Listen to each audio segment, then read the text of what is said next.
Good morning. Morning. So we've got a store here in Deer Park, Texas. All of the equipment has been pulled, and from the photographs, yes, it looks as though all of the infrastructure remains in place, which is always what we are after. How did you reach out to the previous operator? Found his LLC, and then found his name on there, and I messaged him on Facebook. Okay. Did you talk on the phone or just text? Just text. Now, understand you're going to have a guy that you have to take everything he says with a grain of salt. He failed.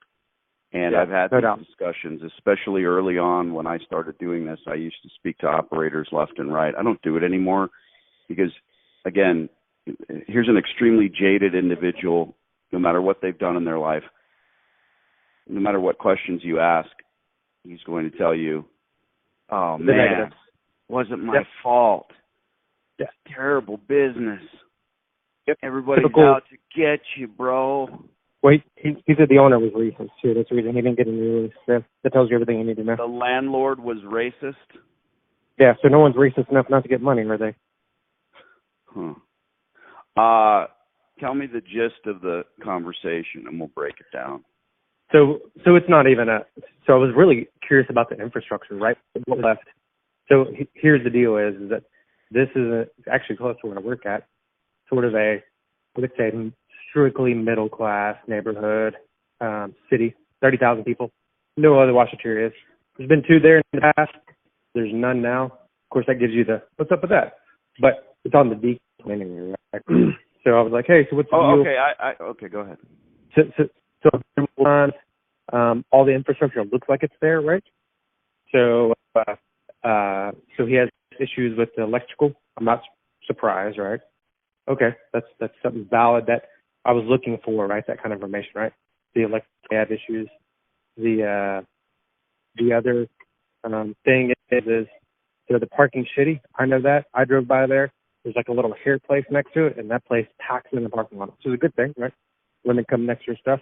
And that's basically what I got. He said he failed because the landlord wouldn't give him the lease. He wanted too much for the spot.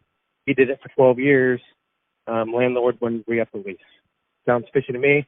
Looks like, just from pictures I saw before, he looks like he upgraded all new machines, and it lasted like 4 or 5 years. And he okay, so you were in there when the store was still operating?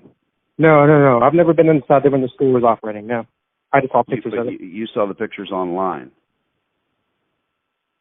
You found the photographs online? Yep.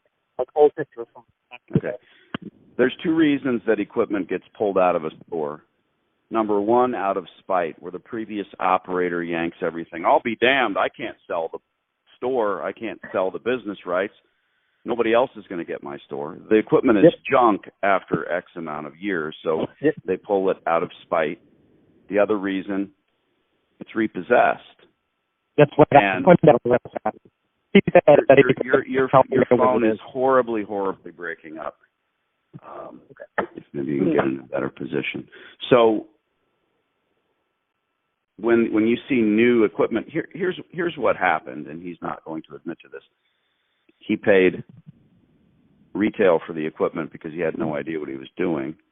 I don't speak to operators because it doesn't matter.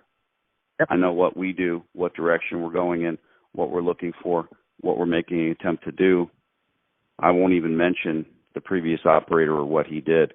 Now, through the text messages, it's the whole, oh, darn, I didn't fail because of anything I did.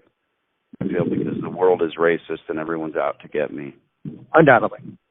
So that's what I gathered. Let's call this landlord. Yeah. So that's what I gathered was sort of, he was making excuses, right? He paid $500,000 from equipment for that store, and it's about 2,500 square feet. And I thought to myself, well, that sounds like that's like $250,000. $200 a square foot is preposterous. He had no idea what he was doing. Yep. It's that distributor in your ear telling you, oh, just sign here, and here's your 7 turns per day and how much money you're going to make. It's not a reality. And he went and did that without having any runway. He should have first signed a long-term lease and then put the equipment in. So It's not. I feel for the guy, I honestly do, but he should have bought a DVD. I've been around for 11 years. I have a phone number for the landlord. You got the number from the window. I see that sign. It's a handwritten sign, and Yep. the landlord is a KKK member, right? All right. No name though. You don't know his name. No, I didn't call. You told me not to call. I didn't call. No, I don't want you to call. I'm just wondering if that is. All right, stand by. Here we go.